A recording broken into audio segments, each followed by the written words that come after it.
I found out my husband had another family on a rainy Tuesday afternoon. I didn't scream. I didn't cry. I simply stared at the DNA test lying on my kitchen table, trying to understand how a simple genealogy kit had just destroyed 20 years of my marriage. He thought he had buried his secret forever.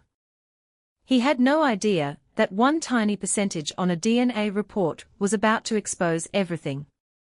Before I tell you what happened, stay with me until the end of this story. And let me know in the comments where you're watching from.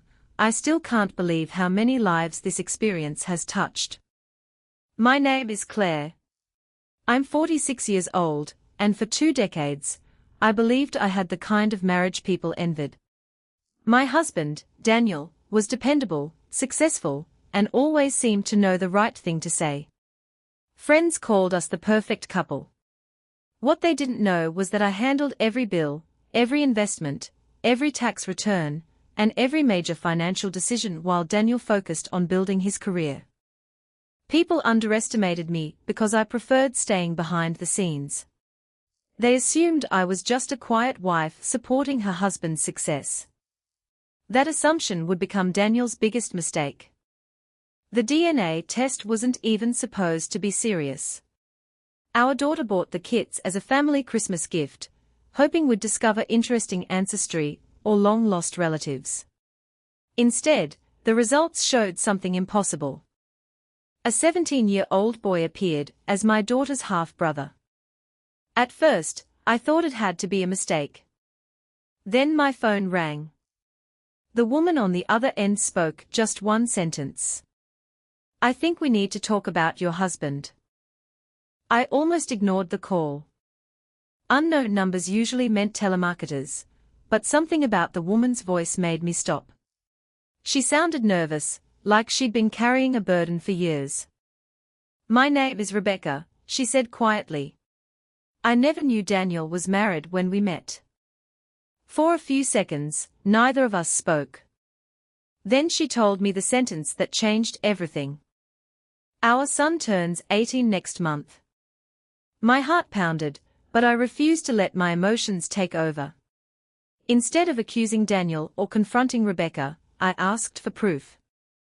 Within minutes, my email filled with photographs. There was Daniel at birthday parties I'd never heard about. Daniel holding a newborn baby while I believed he was away on a business trip.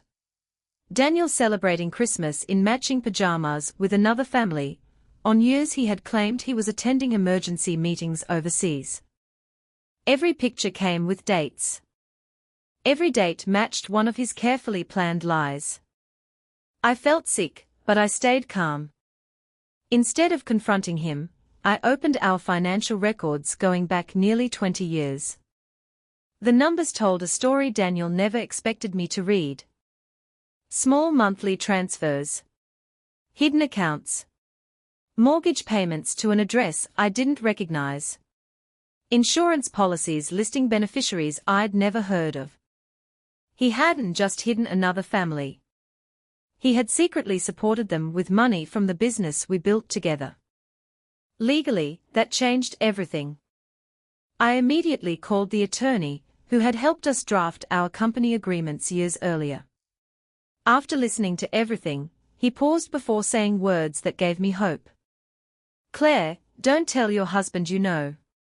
If the documents are what I think they are, he's made a mistake he can't undo." I thought I was finally one step ahead. I couldn't have been more wrong. The next morning, I acted like nothing had changed. I made coffee. I wished Daniel a good day. I even smiled when he kissed me goodbye. The moment his car disappeared down the street, I met my attorney. For 3 hours, we reviewed every financial record, property deed, tax filing, and company document from the last 20 years. The evidence was overwhelming. Daniel had been moving money through shell accounts, using our business to cover personal expenses, and secretly purchasing a second home under the name of a small company he thought I'd never notice. Then my attorney found something that made us both stop. Years earlier, When we expanded our business, Daniel had signed an operating agreement without reading one critical clause. If either partner intentionally used company funds for personal fraud or concealed major financial liabilities, that partner automatically forfeited management rights and became personally responsible for every loss. He had signed it himself. It was completely legal. That afternoon, my attorney quietly filed emergency paperwork to freeze several business accounts before Daniel could move another dollar. At exactly 4:17 p.m., my phone buzzed. It was Daniel. "Claire, something's wrong with the accounts. I can't access anything." I calmly replied, "I'm sure your attorney can explain it." There was complete silence. Then his voice changed. For the first time in 20 years. He sounded afraid. 5 minutes later, another call came in, this time from the bank's fraud department. What they told me proved Daniel's secret family was only part of a much larger deception. The call from the bank changed everything. The investigator explained that after our attorney requested a review, they uncovered years of suspicious transactions. Daniel hadn't only hidden money to support another family, he had been diverting company funds into accounts he controlled, hoping no one would ever connect the dots. What he never realized was that every transfer, every signature, and every property purchase left a digital trail. Within days, the evidence was handed over to the authorities. His attempt to move the remaining money after the accounts were frozen only strengthened the case against him. When Daniel finally came home, he didn't deny it. He admitted he'd lived two separate lives for nearly 20 years, convinced he was smart enough to keep them apart forever. He was wrong. The divorce was finalized months later. Because of the financial fraud and the agreements he had signed, I kept my share of the business, the family home, and most of the assets that legally belonged to me. Rebecca and I met only once. Neither of us blamed the other. We were both victims of the same lie. Her son and my daughter eventually met. They couldn't change the past, but they refused to let Daniel's choices define their future. As for Daniel, he lost his position in the company, faced serious legal consequences, and watched the life he spent 20 years building collapse in a matter of months. Today, my life is quieter, and far more honest. I no longer measure happiness by appearances. I measure it by peace of mind. One DNA test exposed the truth.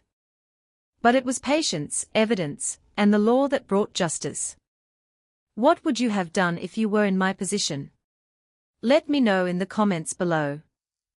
If you enjoyed this story, don't forget to like, subscribe, and turn on notifications for more incredible stories.